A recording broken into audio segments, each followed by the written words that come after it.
Sauta tem uma boa reunião com o centro de bairro. Centro de bairro não consegue invitar, no Sauta tem cinco de centro de bairro hopi ativo. Nós arranha ponto na hopi importante, hopi essencial para o que trata manejo de centro de bairro, na 13 não ponto não dolor não para dilante e muitas vezes dolor, pero ta costa ponto na hopi importante que qualquer país me se tem conta com uma reunião com o centro de bairro para nós escutar foi de não mês. Bem passado, mas que disse aqui, comedor de huevo, nós aqui com ponedor de huevo tá passa dentro. Então eu botei com papel com ele não com saco tá biba dia a dia com a situação para poder sacar mais informação possível.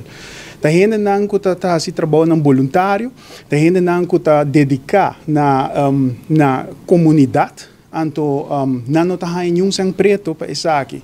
Então, a motivação que não tem para se trabalhar no centro de bairro, a motivação que também intrínseco, interno, de não coração para o bem-estar do povo aqui.